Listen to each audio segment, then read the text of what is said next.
तमाम देश की महिलाएं, दलितों, पिछड़ों, आदिवासियों और वंचित समाज के हजारों साल की गुलामी तोड़ने वाले डॉक्टर बाबा साहेब अम्बेडकर जी, बहुजन समाज के सभी संत महापुरुषों के चरणों में नमन करते हुए आदरणीय भिक्खु संघ और सभी दूर दराज से आए हुए साथियों को क्रांतिकारी जय भीम, विनम्र नमो बुधाए। अभी कुछ साथियों ने मेरे नाम का नारा लगाया। मेरा निवेदन है, जब जब व्यक्ति के नाम के नारे लगते हैं आंदोलन पीछे छूट जाता है, तो कृपया नाम का नारा ना लगाएं। हमारे पास विश्व गुरु तथागत भगवान बुद्ध हैं, जिन्होंने पूरे दुनिया को शांति और मानवता का संदेश दिया, समता, स्वतंत्रता, बंधुता और न्याय का संदेश दिया, प्रज्ञाशील, करुणा और मैत्री का मार्ग दिया। तो जिसके पास इतनी बड़ी सांस्कृतिक विरासत बुद्ध के धम्म के रूप में हो, उसको किसी व्यक्ति के नारे की जरूरत नहीं है। जिसके पास डॉक्टर बाबा साहेब अम्बेडकर जी जैसे विरले दुनिया के सबसे बड़े क्रांतिकारी, न्याय के योद्धा, पूरे दुनिया में सबसे बड़ी क्रांति और हजारों साल की गुलामी तोड़ने वाले डॉक्टर बाबा साहेब अम्बेडकर हो, वहां किसी दूसरे नेता की फोटो की जरूरत नहीं है। डॉक्टर बाबा साहेब अम्बेडकर हमारे नेता है। नारा ही लगाना है तो तथागत भगवान बुद्ध का और डॉक्टर बाबा साहेब अम्बेडकर और अपने महापुरुषों का लगाइए। जब जब हम व्यक्ति का नारा लगाते हैं तो व्यक्ति की गर्दन कट जाती है, व्यक्ति नेता बन जाता है और समाज का आंदोलन पीछे छूट जाता है। यह मेरा निवेदन है, आगे से किसी भी मंच पे कम से कम मेरे नाम का नारा बिल्कुल ना लगाएं। आज सबसे पहले तो मैं धन्यवाद करूंगा अनागरिक धम्मपाला जी का भी, क्योंकि 1891 में वो श्रीलंका से आए और उन्होंने जब देखा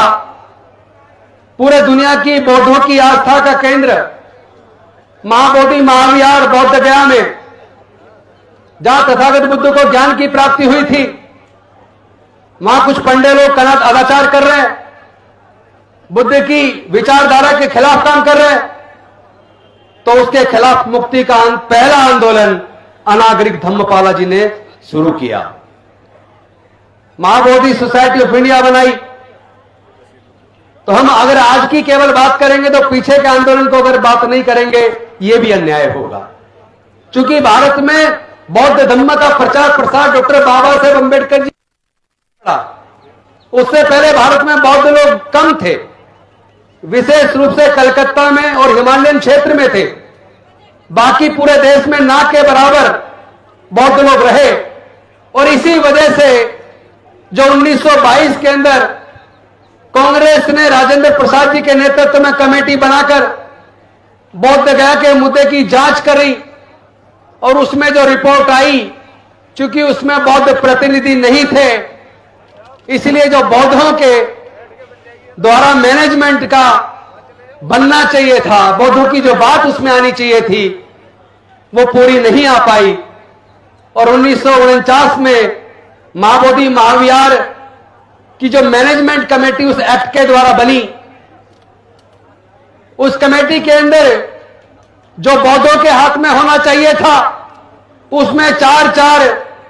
बौद्ध धर्म से अलग हिंदू धर्म के लोगों को डाल दिया गया। मैं आप सबसे पूछना चाहता हूं, केंद्र की सरकार से भी पूछना चाहता हूं, बिहार की सरकार से भी पूछना चाहता हूं,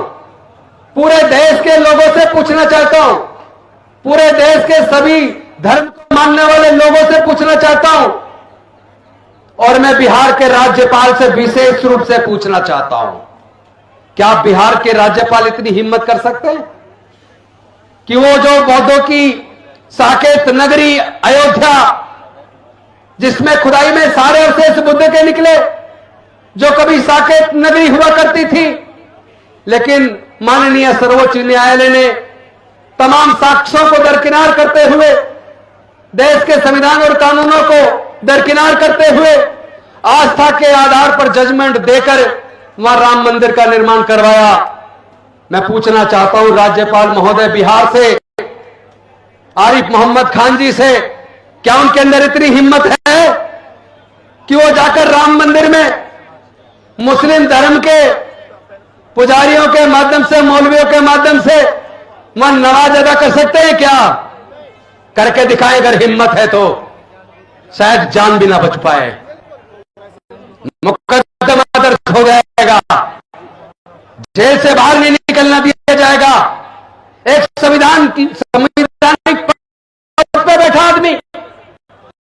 हम ऐसा कैसे मान सकते हैं कि उनको पता नहीं है महाबोधि महाविहार में तथागत बुद्ध को ज्ञान की प्राप्ति हुई थी?